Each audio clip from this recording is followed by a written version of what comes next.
A show of strength. Around the clock.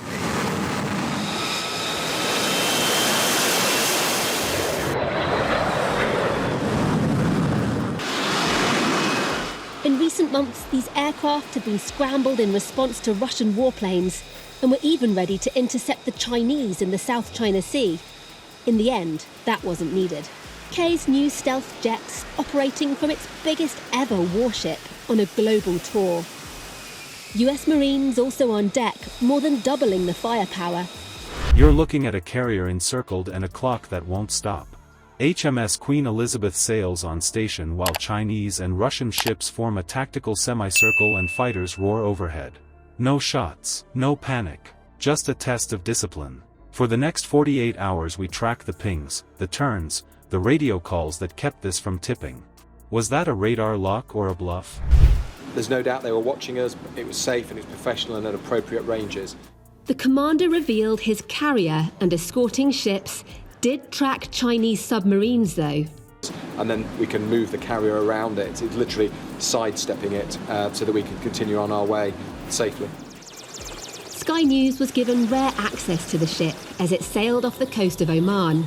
On a couple of occasions we were confident we knew where their submarines were, and so we literally almost hold the submarine where it is using our frigates and our helicopters. Stay with me as we break down each contact, each maneuver, and why steady pacing and Allied unity beat raw aggression. Before we move on, I'd like to ask you a small favor. If you appreciate this content, please take a second to like this video and subscribe to the channel. Over 98% of you watch the videos without subscribing. It costs you nothing, but it makes a huge difference to us. So, did you click the subscribe button? Great!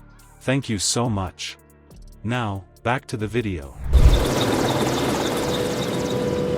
These British and American F-35 fast jets have conducted almost 2,000 sorties from this deck. Has the Queen Elizabeth's first operational tour had any impact on the UK's friends or foes? The visiting Defence Secretary certainly thinks so, and is focused on the future impact too. As the Carrier Strike Group travelled more than 40,000 nautical miles from the UK to the Far East, and now on its way back, but beyond these impressive statistics. A radar chirp at 2:17. Not confirmation, not a drill. You have seconds to choose a posture. The carrier holds station like a metronome. HMS Queen Elizabeth runs steady, wind across the deck set for launch if needed, but the deck stays cold. F-35Bs orbit in a loose stack, one on the perch, one sweeping wide. Out front and abeam, HMS Diamond sets the beam guard. Aft and offset, USS John S. McCain anchors the quarter. Japanese assets ride the net, silent but present, their feeds stitched into the picture. Lines are tight, rolls are clear, you feel the rhythm. But then the water gets crowded. A Sino-Russian surface group fans into a half-moon at standoff range. They don't press the line, they bend it. The carrier's been put to the test over the past 7 months, especially in June, when Russian jets forced its F-35s to scramble in the eastern Mediterranean. It's highly likely that in its lifetime this carrier will be used on counter-terrorism missions to take out people who pose an imminent threat to the United Kingdom or her allies. Whether that's next week, next month, next decade, this carrier is in it for the long run. Nearby, live fire drills throw noise into the ether, splashes and muzzle reports that pollute the baseline. Fighters rake the edge of international airspace, fast, low, and loud enough to carry. Every pass is legal by a yard. Every pass dares you to blink. So the group builds a wall made of sensing, not steel. Surface search radars paint hulls and wakes, high-power air search sweeps mark altitudes and vectors, while ESM noses sift for emitters, fire control tones, search beams, data bursts. Airborne ISR drips the feed over encrypted links, stitching a live mosaic. What is where, who is talking, who went quiet. It's a net that doesn't bite unless it has to. You classify. You sort. You hold fire chains at rest. Deterrence here runs on pacing. Match course. Match speed.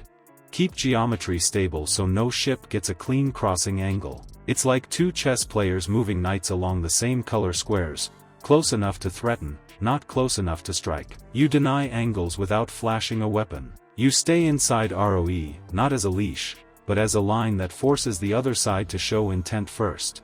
At 2:17, the bridge gets a chirp. A possible lock. Not target quality. CIC goes to work. ESM cross-checks the frequency set. Is that a track mode or a search sweep spiking?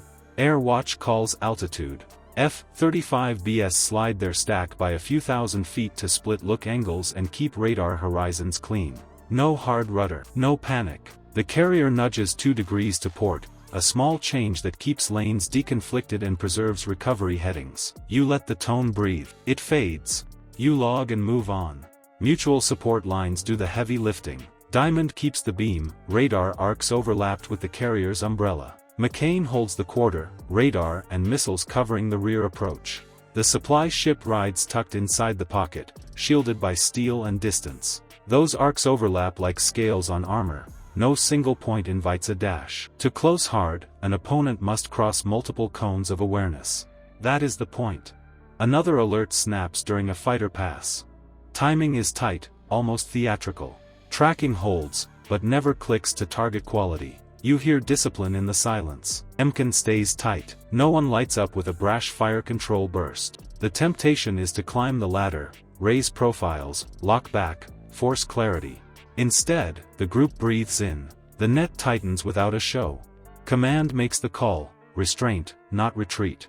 Emkin holds. Lateral separation widens by a few cables, a quiet slide that keeps skin-to-skin risk down without ceding sea room. The carrier broadcasts a calm, legal position report, plain, sterile, by the book. It lands like a marker. We see you, we're lawful, and we're not rattled. The semicircle flexes, then stalls. Fighters keep skimming the edge, but the pace shifts. You feel it in the cadence of calls. The probe wanted a twitch. It got a stone wall. For the next hours, the metronome wins. Course and speed lock the geometry in place. Airborne eyes rotate, tankers top off the stack, and the deck team holds launch ready without burning the night for show. On the plot, the threat ring looks the same minute after minute. That sameness is power. It buys time for allies to cycle assets, to shift coverage, to make the clock an asset. Now time grinds for the alliance. Not against it. The winning move here is rhythm. Presence without chest beating. Pacing that holds geometry steady. Shared awareness that turns sparks into ash.